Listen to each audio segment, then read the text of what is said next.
대법원장이 뭐라고 이렇게 호들갑이냐. 이 선 넘은 발언 한마디가 정치권의 거센 파문을 불러일으켰습니다. 지난 24일 더불어민주당 정청래 대표가 국회 최고위원회에서 던진 이 발언은 단순한 정치 수사를 넘어 대한민국 헌정 질서의 근간인 삼권분립의 의미를 다시 생각하게 만들었습니다. 발언의 맥락을 살펴보면 이렇습니다.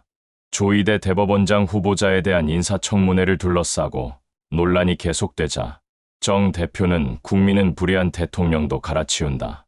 대통령도 바꾸는데 대법원장이 뭐라고 이렇게 떠들어대느냐라고 말했습니다. 정치권에서 흔히 볼 수 있는 거친 표현처럼 보일 수 있지만 이 말에는 묵직한 함의가 숨어 있습니다. 곧 대통령조차 바꾸는 국민이니 대법원장 정도는 얼마든지 흔들 수 있다는 뉘앙스가 깔려 있기 때문입니다. 이번 논란의 배경에는 조희대 대법원장 청문회를 둘러싼 여야 갈등이 자리하고 있습니다. 일부 여당 의원들은 조 후보자가 청문회에 출석하지 않거나 국회와 충돌하는 상황이 벌어질 경우 국정조사나 탄핵 절차를 추진할 수 있다고 경고했습니다. 이는 정치권이 사법부 최고 책임자의 거취를 정치 논리로 좌지우지할 수도 있다는 가능성을 시사한 것이고, 이 발언이 던진 파장이 단순하지 않은 이유가 바로 여기에 있습니다. 정 대표는 언론을 향해서도 이간질하고 갈라치게 한다며 삼권분립 운운하는 건 역사의 코미디라고 말했습니다. 이 역시 단순한 말싸움 수준을 넘어섭니다. 삼권분립이라는 민주주의의 핵심 원칙 자체를 조롱하는 뉘앙스로 읽힐 수 있기 때문입니다. 삼권분립은 입법, 행정, 사법이 서로 견제하고 균형을 이루어 권력 집중을 막기 위한 헌법의 기본 구조입니다. 그런데 이를 코미디라 표현하는 순간 정치 권력이 사법부의 독립성을 인정하지 않겠다는 의지를 드러낸 것으로 비칠 수 있습니다. 이러한 언행이 단순한 말실수가 아닌 이유는 명확합니다. 정치인의 발언은 개인의 의견이 아니라 공적 메시지로 받아들여지기 때문입니다. 국회 다수당 대표의 말 한마디는 곧 정치권의 기조와 의도를 반영하고, 이는 곧 사법부와 언론, 더 나아가 국민에게 신호로 작용합니다.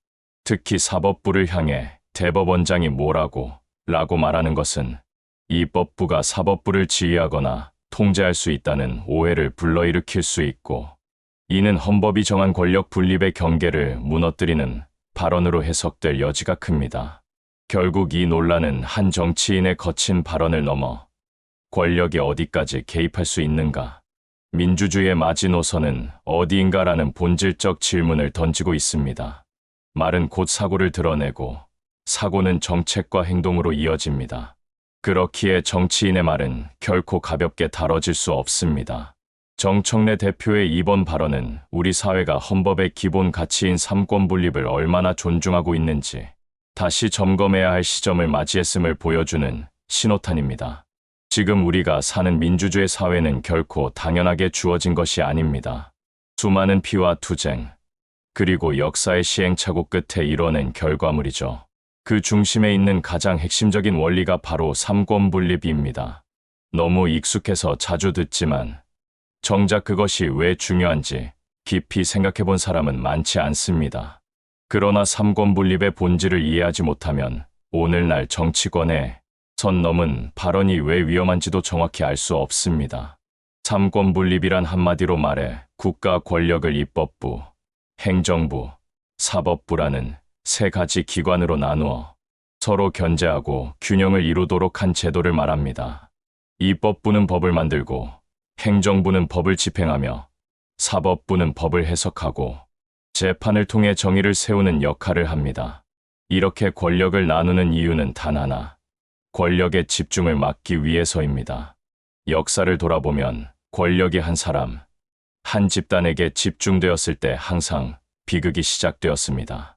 왕이 법을 만들고 집행하고 재판까지 내렸던 절대군주의 시대에는 국민의 자유는 존재하지 않았습니다. 법은 통치자를 위한 도구였고, 재판은 권력자의 뜻을 합리화하는 수단이었습니다. 18세기 프랑스 사상가 몽테스키에가 법의 정신에서 삼권분립을 강조한 이유도 바로 여기에 있습니다. 그는 권력은 권력으로서만 막을 수 있다고 말하며 권력기관이 서로를 견제하지 않으면 반드시 부패한다고 경고했습니다. 특히 사법부의 독립은 삼권 분립에서 가장 민감하고 중요한 축입니다. 입법부와 행정부는 선거를 통해 교체되지만 사법부는 정치와 무관하게 오직 법과 양심에 따라 판결을 내려야 하기 때문입니다. 판사가 정치권의 압력이나 여론의 눈치를 보고 재판한다면 법 앞에 평등은 무너지고 국민의 권리는 한순간에 흔들릴 수 있습니다. 대법원장은 사법부의 수장으로서 헌법과 법률에 따라 재판권을 행사해야 하는데 정치인이 대법원장이 뭐라고 라는 식으로 말하는 순간 국민은 법이 과연 독립적으로 기능을 다하고 있는가 라는 의문을 품게 됩니다. 삼권 분립이 무너질 때 어떤 일이 벌어지는지도 역사 속에서 수없이 확인됐습니다. 권력이 사법부를 장악하면 재판은 권력 유지의 수단이 됩니다. 비판적인 언론인은 죄인이 되고 반대 세력은 법으로 탄압받습니다. 법이 권력자의 칼이 되는 순간 민주주의는 껍데기만 남게 됩니다.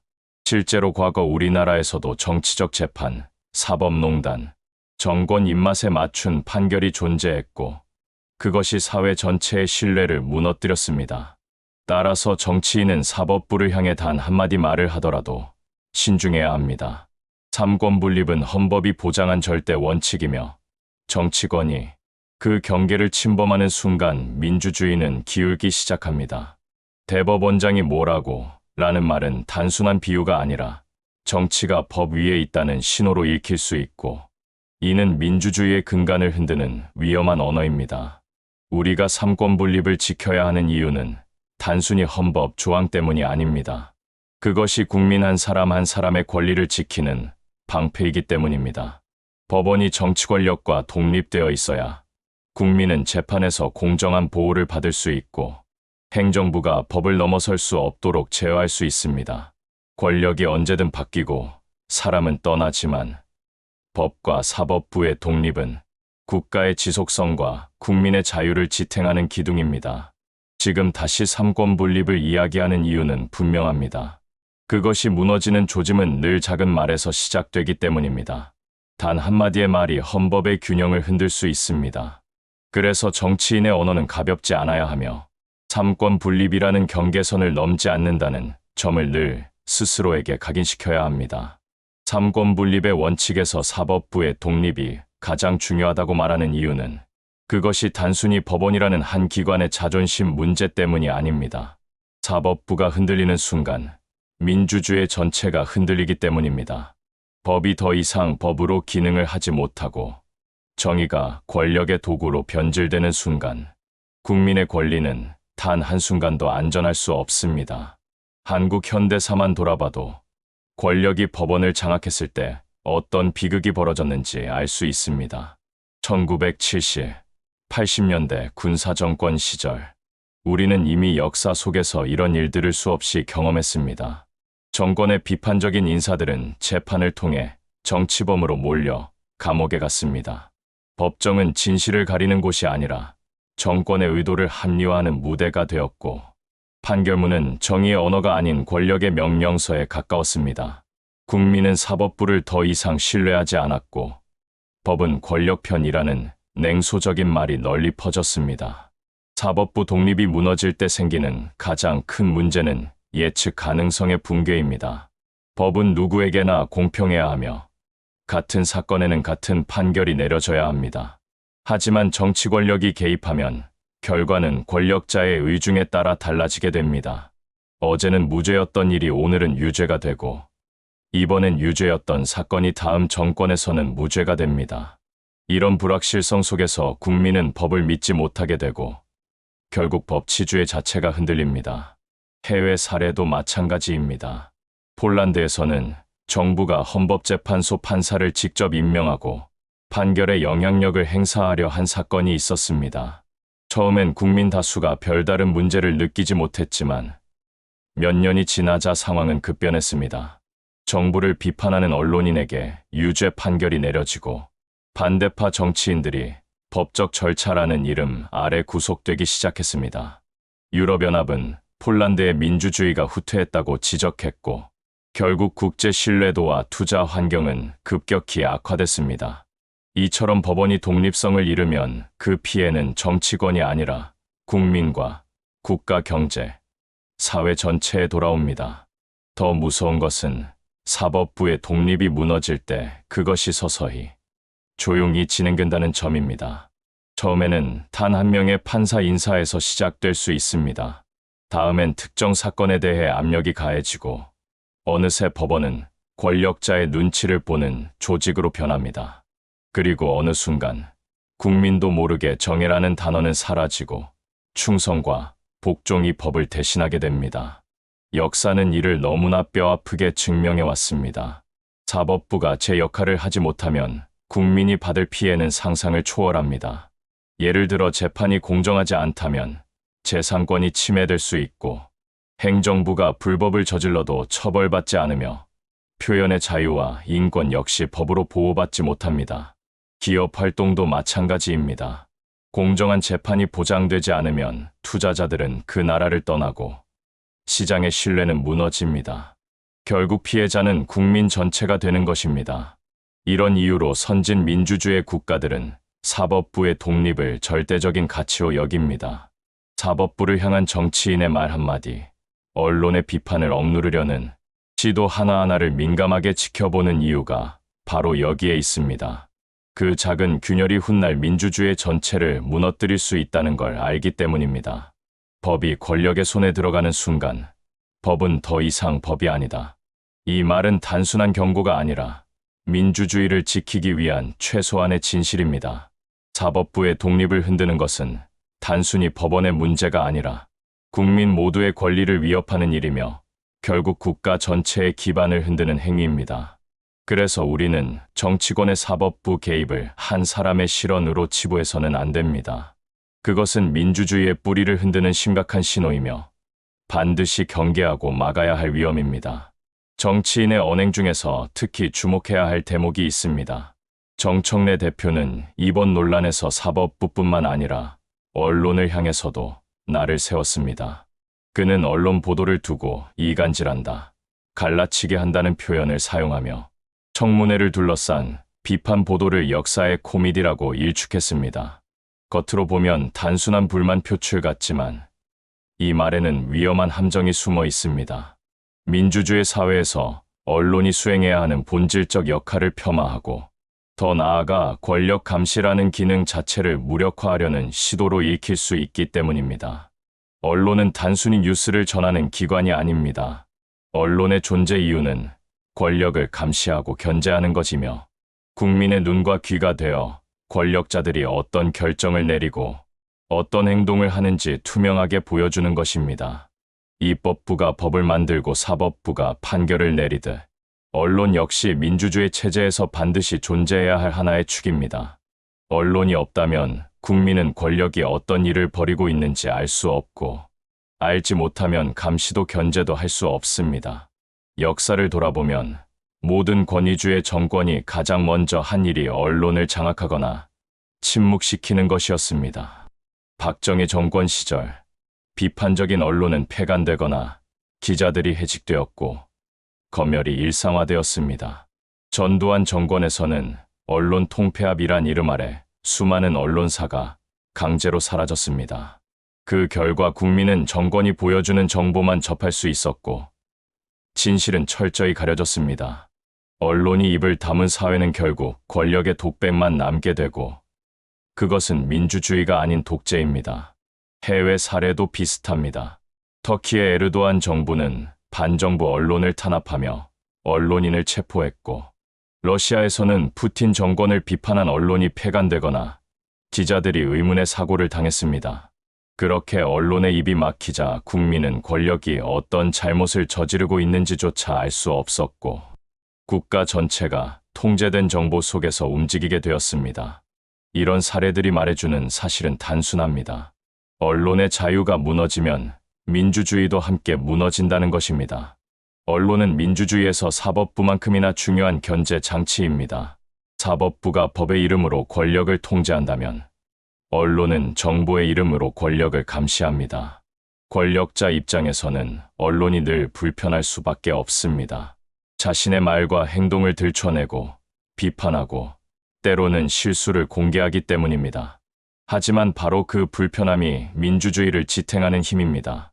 권력이 편안할 때 민주주의는 이미 병들어 있는 것이니까요. 정청래 대표가 언론을 향해 이간질이라고 말했을 때 그것이 문제인 이유는 비판을 비난으로 치환하려는 의도가 엿보이기 때문입니다. 언론의 비판을 갈라치기라고 부르는 순간 비판 자체가 불필요한 것으로 포장됩니다. 이것이 반복되면 언론은 자기 검열을 시작하고 결국 권력 비판을 멈추게 됩니다. 그때부터 민주주의의 건강한 순환은 멈추게 되죠. 언론의 자유는 단지 언론인들의 권리가 아닙니다. 그것은 국민이 진실을 알 권리이며 권력을 감시할 수 있는 눈입니다. 언론이 침묵하는 순간 국민은 눈을 가린 채 권력의 손에 이끌려 다니게 됩니다. 그래서 헌법에서도 언론 출판의 자유를 국민 기본권으로 명시하고 있는 것입니다. 결국 정치인이 언론을 비난할 수는 있어도 언론의 기능 자체를 부정해서는 안 됩니다. 언론이 비판을 멈추는 순간 권력은 브레이크를 잃은 자동차처럼 폭주하기 시작합니다. 권력은 본질적으로 감시받을 때만 조심하고 비판받을 때만 겸손해집니다. 그 감시와 비판의 역할을 대신하는 것이 바로 언론이라는 점을 결코 잊어서는 안 됩니다. 지금까지 살펴본 4가지 흐름의 끝에는 언제나 같은 결론이 서 있습니다. 민주주의의 최종 수호자는 결국 국민이라는 사실입니다. 아무리 정치인이 오만해지고 사법부가 흔들리고 언론이 압박받는다 해도 국민이 깨어있고 헌법의 가치를 지켜내려는 의지를 잃지 않는 한 민주주의는 쉽게 무너지지 않습니다. 정치 권력이 가장 두려워하는 것은 비판 그 자체가 아닙니다. 그들이 진짜 두려워하는 것은 국민의 무관심이 사라질 때입니다. 국민이 눈을 뜨고 권력을 감시하며 헌법의 원칙을 스스로 지켜내려는 순간 역사가 이를 증명해 왔습니다. 1987년 6월 항쟁을 기억하실 겁니다. 어떤 권력도 함부로 행동하지 못합니다. 국민이 거리로 나서서 직선제를 달라고 외쳤을 때 권력은 끝내 굴복했습니다. 그 이전에도 수많은 시민들이 언론 자유를 위해 싸우고 사법 정의를 위해 목소리를 높여왔습니다. 정치인이 권력을 내려놓은 것이 아니라 국민이 그것을 빼앗아온 것입니다. 민주주의란 결국 국민이 만든 것이며 국민이 지켜야 하는 것입니다. 문제는 시간이 흐를수록 민주주의가 너무 당연한 것으로 여겨진다는 점입니다. 헌법이 우리를 지켜주고 법원이 공정할 것이라 믿으며 언론이 알아서 진실을 보도해 줄 것이라 생각합니다. 하지만 이 모든 것은 국민이 관심을 거두는 순간 무너집니다. 권력은 항상 자신의 영향력을 넓히려 하고 감시의 눈이 줄어드는 것을 기회로 삼습니다. 작은 발언 하나가 헌법의 균형을 흔드는 것처럼 국민의 무관심도 민주주의의 균열을 키우는 조용한 시작이 됩니다. 정청래 대표의 대법원장이 뭐라고 라는 말도 처음에는 단순한 말실수로 보일 수 있습니다. 그러나 이런 언어가 반복되고 견제가 사라지면 어느 순간 법과 제도는 권력의 도구로 바뀝니다. 정치인이 언론을 이간질이라 부르며 무시하고 사법부를 코미디라 말하며 압박할 때 그것을 비판 없이 넘어간다면 결국 국민 스스로가 민주주의를 내어주는 셈이 됩니다. 국민이 민주주의를 지키는 방법은 거창하지 않습니다. 첫째, 관심을 유지하는 것입니다. 정치인의 발언 하나, 법원의 판결 하나, 언론의 보도 하나에도 귀 기울이고 판단해야 합니다. 둘째, 비판적 사고를 갖는 것입니다. 정치가 말하는 것을 그대로 받아들이지 않고 헌법과 민주주의 원칙의 관점에서 옳고 그름을 판단해야 합니다. 셋째, 참여하는 것입니다. 투표를 통해 의사를 표현하고 필요하다면 목소리를 내고 행동해야 합니다. 민주주의는 참여하는 시민 위에서만 건강하게 작동합니다. 정치권의 오만은 국민이 침묵할 때 싹이 트고 사법부의 독립은 국민이 관심을 거둘 때 무너집니다. 언론의 자유도 국민이 진실을 알고자 하지 않을 때 사라집니다. 반대로 국민이 깨어있는 순간 권력은 늘 조심하고 헌법은 강력한 방패가 됩니다. 민주주의는 정부나 정치인이 선물해주는 제도가 아닙니다. 우리 모두가 함께 지켜내야 할 생활의 규칙이며 다음 세대에게 물려줘야 할 공동의 자산입니다. 그렇기에 우리는 항상 스스로에게 질문해야 합니다. 나는 오늘 민주주의를 지키기 위해 무엇을 하고 있는가? 그 질문을 잊지 않는다면 어떤 권력도 법 위에 서지 못할 것입니다. 그리고 우리의 자녀와 손주 세대 역시 자유롭고 공정한 사회에서 살아갈 수 있을 것입니다.